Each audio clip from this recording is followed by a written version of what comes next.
तो ढेर सारी खबरें यहाँ बुलेटिन में आपके लिए, लेकिन शुरुआत करेंगे हम राजस्थान के साथ। मध्य प्रदेश और छत्तीसगढ़ के बाद अब राजस्थान में सरप्राइज मुख्यमंत्री के ऐलान का इंतजार हो रहा है। राजस्थान में सीएम के चुनाव के लिए नियुक्त बीजेपी के केंद्रीय ऑब्जर्वर राजनाथ सिंह, विनोद तावड़े और सरोज पांडे जयपुर पहुंच चुके हैं। वहां उनका स्वागत पूर्व मुख्यमंत्री वसुंधरा राजे ने किया है। इसके बाद विधायक दल की बैठक में नाम का ऐलान होगा।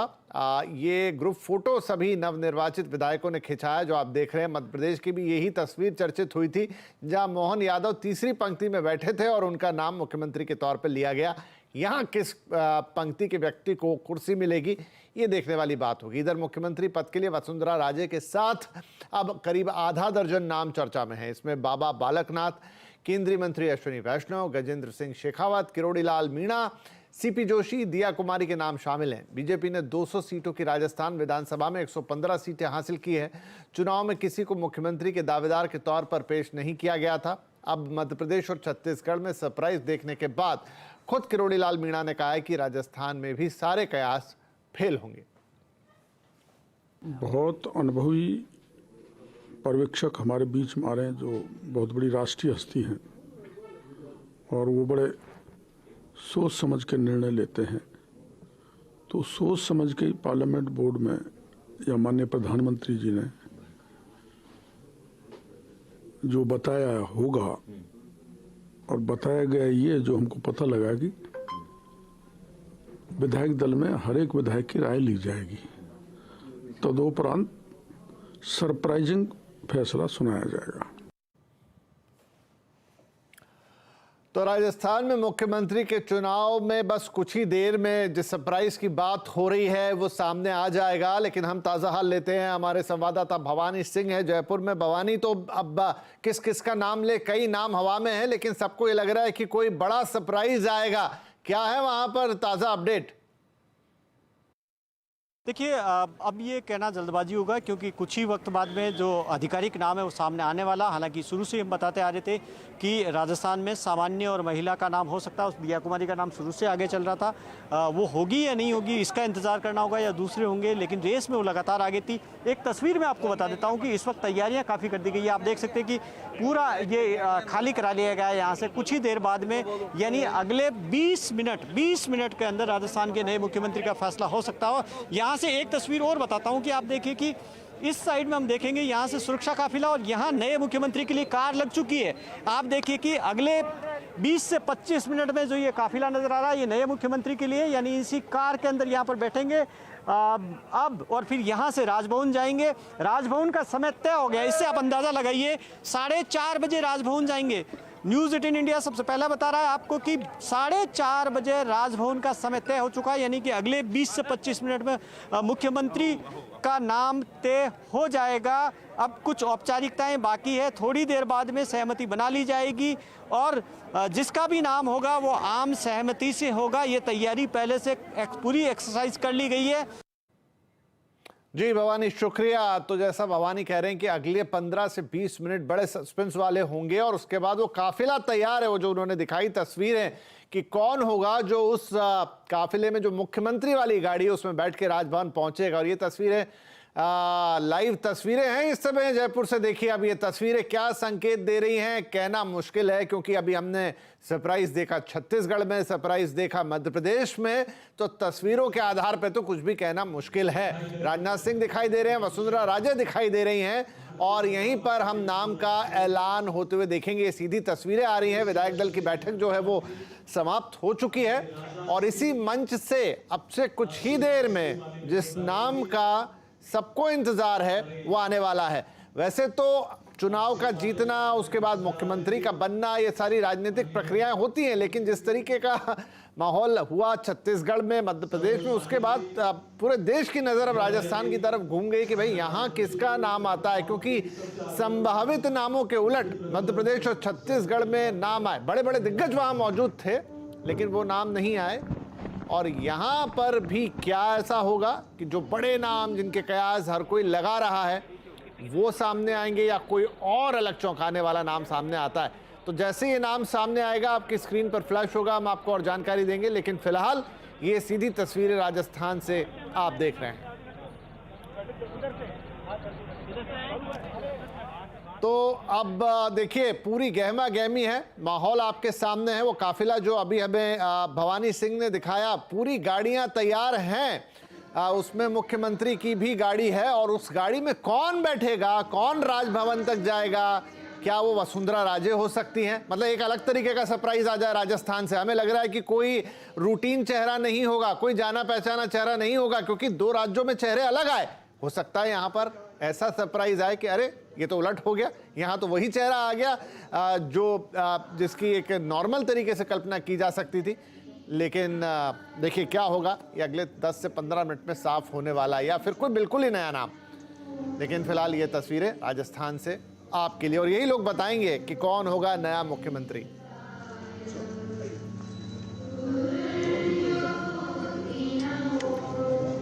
तो चलिए, जब तक राजस्थान से नाम आता है जरा रुक कर लेते हैं मध्य प्रदेश का, जहां की ऑलरेडी नाम आ चुका है। आज मध्य प्रदेश के पूर्व मुख्यमंत्री शिवराज सिंह काफी भावुक नजर आए। दरअसल उनके आवास पर महिलाएं और बहनें आज उनसे मिलने पहुंची थी। इस दौरान कई महिलाएं शिवराज सिंह के साथ गले लगकर रो पड़ी। इस दौरान शिवराज सिंह ने उन्हें सांत्वना देते हुए वो दिखाई दिए, वो भी काफ़ी भावुक दिखे। इसके बाद उन्होंने मीडिया से बातचीत की। इसमें उन्होंने नए सीएम मोहन यादव को बधाई दी, स्पीकर नरेंद्र तोमर का भी अभिनंदन किया। उन्होंने कहा कि वो नई सरकार को अपना सहयोग देते रहेंगे और उन्हें उम्मीद है कि सभी कल्याणकारी योजनाएं जारी रहेंगी। लेकिन शिवराज ने दिल्ली ना जाने के सवाल पर आज खुलकर अपनी बात कह दी। उन्होंने कहा कि अपने लिए कुछ मांगने जाने से बेहतर वो मर जाना पसंद करेंगे। जब आपको ध्यान होगा, जो संदर्भ था वो ये था कि बाकी दिल्ली में है, आप दिल्ली जाएंगे क्या? एक बात मैं बड़ी विनम्रता के साथ कहता हूं कि अपने लिए कुछ मांगने जाने से बेहतर मैं मरना समझूंगा, वो मेरा काम नहीं है। और इसलिए मैंने कहा था मैं दिल्ली नहीं जाऊंगा। तो ये काफ़ी सांकेतिक हैं उनकी बातें, या फिर आज उनका लाडली बहनों से मिलना, उनका ये कहना कि हमने आपको वोट दिए, भावुक होना, तमाम चीज़ें। खैर, लेकिन नाम हो चुका है। मोहन यादव मध्य प्रदेश के मुख्यमंत्री हैं। शिवराज सिंह चौहान, जिन्होंने लगातार 4 टर्म तक मध्य प्रदेश की सत्ता को संभाला, अब पूर्व मुख्यमंत्री हैं। आज लाडली बहना योजना जो उन्होंने चलाई थी चुनाव से पहले, काफ़ी चर्चित भी हुई, काफ़ी श्रेय गया नहीं गया उस पर वाद विवाद रहा बीजेपी की जीत पर। लेकिन आज कई महिलाएं उनसे मिलने पहुंची। इधर मध्य प्रदेश छत्तीसगढ़ में अब मुख्यमंत्रियों के शपथ ग्रहण की बारी है। दोनों ही राज्यों में शपथ ग्रहण कल 13 दिसंबर बुधवार को होना है, और दोनों ही राज्यों में शपथ ग्रहण समारोह के दौरान पीएम नरेंद्र मोदी खुद मौजूद होंगे। कल सुबह 11:30 बजे प्रधानमंत्री मोदी मुख्यमंत्री मोहन यादव और उनकी कैबिनेट के शपथ ग्रहण में भोपाल पहुंचेंगे। शपथ ग्रहण कार्यक्रम दोपहर 2 बजे भोपाल के लाल परेड ग्राउंड में होना है। मुख्यमंत्री मोहन यादव के साथ 2 डिप्टी सीएम और 10 मंत्री शपथ ले सकते हैं। समारोह में पीएम के अलावा अमित शाह, बीजेपी के राष्ट्रीय अध्यक्ष उपाध्यक्ष राष्ट्रीय अध्यक्ष जेपी नड्डा और भाजपा शासित कई राज्यों के मुख्यमंत्री भी शामिल होने की उम्मीद की जा रही है। वहीं शाम को 4 बजे करीब रायपुर में प्रधानमंत्री मुख्यमंत्री विष्णुदेव साय के शपथ ग्रहण में भी मौजूद रहेंगे। शपथ ग्रहण समारोह के लिए कांग्रेस नेताओं को भी निमंत्रण भेजा गया है। इधर कांग्रेस सांसद धीरज साहू के ओडिशा, रांची और पश्चिम बंगाल के ठिकानों पर आयकर की छापेमारी खत्म हो गई है। 6 दिसंबर से इन जगहों पर छापेमारी चल रही थी। आयकर विभाग की टीम ने कुल 300 करोड़ से ज्यादा का कैश बरामद किया है। इन नोटों को बोलांगीर और संबलपुर स्थित स्टेट बैंक में जमा कराया गया है। इसके अलावा ज्वेलरी भी बरामद की गई है। बताया जा रहा है कि ये अब तक की सबसे बड़ी रेड है जिसमें नोटों की गिनती खत्म होने का नाम नहीं ले रही थी। इसे लेकर अब देश में राजनीति भी शुरू हो गई है। बीजेपी लगातार कांग्रेस पार्टी पर निशाना साध रही है। धीरज साहू मामले में प्रधानमंत्री नरेंद्र मोदी ने भी कांग्रेस पर हमला बोला है। उन्होंने एक्स पर बीजेपी का एक वीडियो अपने हैंडल से शेयर किया है। इस वीडियो में धीरज साहू के पास से कैश बरामद होते हुए दिखाते हुए कांग्रेस का प्रधानमंत्री ने इसे मनी हाइस्ट बताया है। इस पर प्रधानमंत्री ने लिखा है कि भारत में काल्पनिक मनी हाइस्ट की जरूरत तक किसे है जब आपके पास कांग्रेस पार्टी है। कांग्रेस की डकैतियां 70 सालों से प्रसिद्ध हैं और अभी भी जारी है।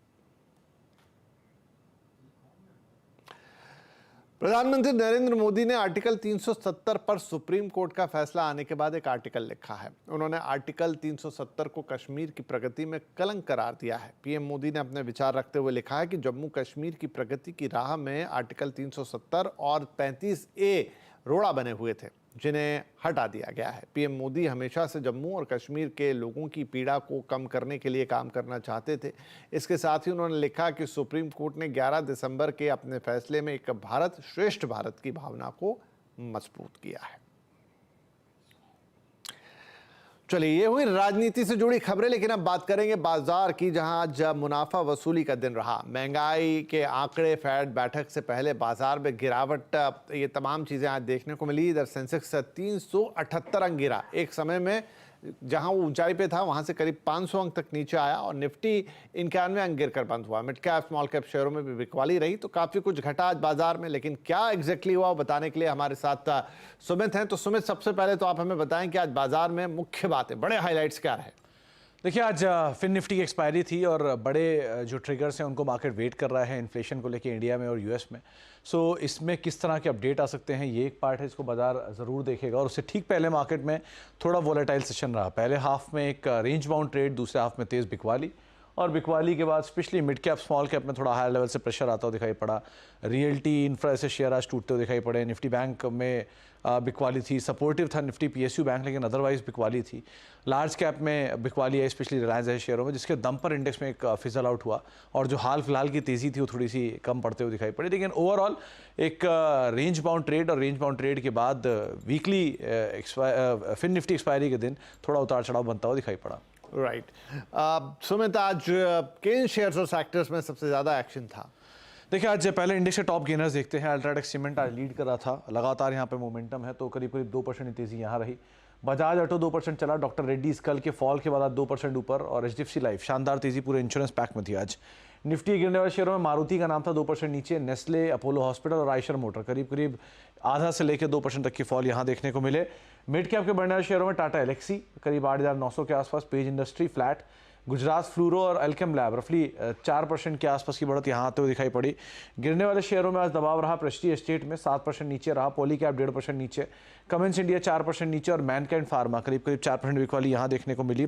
F&O के गिरने वाले शेयरों में, बढ़ने वाले शेयरों में श्री सीमेंट आज लीड कर रहा था। सीमेंट इनफैक्ट खरीदारी में था। पेज इंडस्ट्री में खरीदारी थी, और बजाज ऑटो 2% की तेजी, नए 52 वीक्स हाई पर पहुंचा। F&O के गिरने वाले शेयरों में पीआई इंडस्ट्री, इनकी एक कंपटीशन बढ़ने की खबरों के बीच में 10% टूटा। बॉश करीब 1% नीचे, मारुति और मैनकाइंड रफली 2 से लेकर 4% तक की बिकवाली यहाँ पर भी आते हुए दिखाई पड़ी। तो ओवरऑल प्रेशर इन स्टॉक्स में बनता हुआ दिखाई पड़ा। जी, शुक्रिया सुमित इस मार्केट अपडेट के लिए। और इसी के साथ वक्त हो गया एक छोटे से ब्रेक का, लेकिन ब्रेक के उस पार कुछ और अहम खबरें आपके लिए। वेलकम बैक, आप देख रहे हैं आवाज समाचार। अब कुछ और खबरें। सरकार ने ग्राहकों को बरगलाने की कोशिश यानी डार्क पैटर्न पर रोक लगा रखी है। खासतौर पर हम बात कर रहे हैं ऑनलाइन शॉपिंग की। कंज्यूमर अफेयर विभाग और सेंट्रल कंज्यूमर प्रोटेक्शन अथॉरिटी ने इसके लिए बाकायदा गाइडलाइंस भी जारी की हैं, लेकिन इस पर फिलहाल कोई लगाम लगती दिख नहीं रही है। लोकल सर्कल्स ने फ्लाइट और होटल बुक करने के वाले जो ट्रैवल ऐप्स हैं उनके ग्राहकों के बीच एक सर्वे किया तो चौंकाने वाले आंकड़े सामने आए हैं। इसमें 80 से 90% तक कंज्यूमर्स ने माना है कि उन्हें ऐप्स पर डार्क पैटर्न का एक्सपीरियंस हुआ है। जैसे कि बुकिंग के लिए जब आप सर्च कर रहे होते हैं तो इसी दौरान प्राइस बढ़ने लगती है। 73% ग्राहकों ने कहा है कि ऐसा बार बार होता है, जबकि 20% ने कहा है कि ऐसा कभी कभी तो होता ही है। इसी तरह 74% ग्राहकों ने कहा है कि उन्हें हड़बड़ी में डालने के लिए सिर्फ 2 सीटें या सिर्फ 2 रूम बाकी जैसे मैसेज दिखाए जाते हैं। वहीं 67% ग्राहक कहते हैं कि उनसे ज़्यादातर बार हिडन चार्ज वसूले गए हैं। वहीं 15% कस्टमर्स को कभी कभी ऐसा अनुभव हुआ है। कुल मिलाकर देखें तो 80 से 90% तक जो ग्राहक हैं वो अक्सर नहीं तो कभी कभी डार्क पैटर्न सेलिंग का या तो शिकार बनते हैं या उन्हें उसका सामना करना पड़ता है। लोकल सर्कल से सर्वे में महानगरों से लेकर टियर 2, टियर 3 और टियर 4 तक शहरों के लोगों को शामिल किया है। तो आज हम आपको बता दें कि शाम 5:57 पर ये जो ऑनलाइन शॉपिंग में डार्क पैटर्न है, इसी पर हम कंज्यूमर अड्डा करने जा रहे हैं। तो ज़रूर जुड़िएगा हमारे साथ ऑनलाइन शॉपिंग का डार्क पैटर्न, क्योंकि आपके लिए समझना ज़रूरी है, ऑनलाइन शॉपर्स के लिए खास तौर पे, कि वो किस तरीके से इस भूल भुलैया का, इस थोड़े से इमोशनल साइकोलॉजिकल प्ले का शिकार बन जाते हैं और हड़बड़ी में चीज़ें खरीदते हैं। तो कंज्यूमर अड्डा में टॉपिक रहेगा। इधर एक और आपके काम की खबर। 2023 की विदाई का वक्त नजदीक है और नए साल की स्वागत की तैयारियां हैं, लेकिन इस मौके पर ऑटो कंपनियों ने भी जबरदस्त डिस्काउंट की तैयारी की है। डिस्काउंट का पूरा डिटेल लेकर हमारे साथ है हमारी सहयोगी दीपाली राणा। तो दीपाली, एक तरफ तो चलिए इस समय बड़ी खबर राजस्थान से, भजन लाल शर्मा राजस्थान के नए मुख्यमंत्री होंगे। जैसा हम कह ही रहे थे कि क्या एक सरप्राइज आएगा, क्या एक ऐसा नाम सामने आएगा जिसकी किसी ने कल्पना नहीं की होगी। तो जी हां, ये नाम उन नामों में से शामिल नहीं है जो लगातार सब जगह चल रहे थे जनरल कंसेप्शन में कि कौन हो सकता है। तो उनमें से कोई नहीं, लेकिन सांगानेर के विधायक है भजन लाल शर्मा और इन्हें मुख्यमंत्री चुना गया है। ज़्यादा बड़ा नाम उस लिहाज से नहीं कि इनके नाम की ना किसी ने चर्चा की थी, ना किसी कयास में ये शामिल थे। वसुंधरा राजे देखिए हैं वहाँ पर पर्यवेक्षक, जो रक्षा मंत्री राजनाथ सिंह वहाँ हैं, और भजन लाल शर्मा साहब अभी उन्हें गुलदस्ता भेंट करते हुए, शायद कई लोग पहली बार ही उन्हें देख रहे होंगे कि भजन लाल शर्मा कौन है। सांगानेर से आते हैं, वहाँ के विधायक हैं, चुनाव जीता है इस बार, और अब वो होंगे नए मुख्यमंत्री राजस्थान के। तो फाइनली राजस्थान का सस्पेंस हो गया है ओवर और भजन लाल शर्मा को मिली है राजस्थान की सरकार की कमान, जिसके होंगे वो कप्तान, मुख्यमंत्री बनेंगे राजस्थान के। जिस काफिले को बाहर दिखा रहे थे हमारे संवाददाता थोड़ी देर पहले कि देखिए गाड़ियों का वो काफिला तैयार है जिसे राजभवन जाना है, जहां जाकर सरकार बनाने का ये दावा पेश करेंगे। तो उसमें जो गाड़ी मुख्यमंत्री के लिए तैयार की गई थी उसमें अब भजन लाल शर्मा बैठकर जाएंगे। अब उनके नाम का ऐलान होते हुए बधाइयों का तांता। वहां पर तमाम जो पर्यवेक्षक दल के सदस्य हैं, तमाम विधायकगण हैं, नवनिर्वाचित हों पुराने हों, और जो पार्टी के दिग्गज हैं वो तमाम लोग उनको वहां पर बधाइयां देते हुए। तो ये खबर राजस्थान से आती हुई, भजन लाल शर्मा राजस्थान के नए मुख्यमंत्री बनाए गए हैं, सांगानेर के विधायक हैं और अब सरकार की कमान संभालेंगे। तो मध्य प्रदेश, सबसे पहले छत्तीसगढ़, फिर मध्य प्रदेश और अब राजस्थान से भी बीजेपी का जो है एक सरप्राइज एलिमेंट सामने आते हुए, जहां पर भजन लाल शर्मा को प्रदेश की कमान सौंपी गई है। तो चलिए इसी खबर के साथ अब आपसे लेंगे इजाजत। जैसा हमने शुरू में ही बताया था कि बुलेटिन खत्म होते होते खबर आ जाएगी और ये ताज़ा खबर हमने आपको बता दी है कि कौन अब राजस्थान का मुख्यमंत्री बनने जा रहा है। फिलहाल इस बुलेटिन में इतना ही। नमस्कार।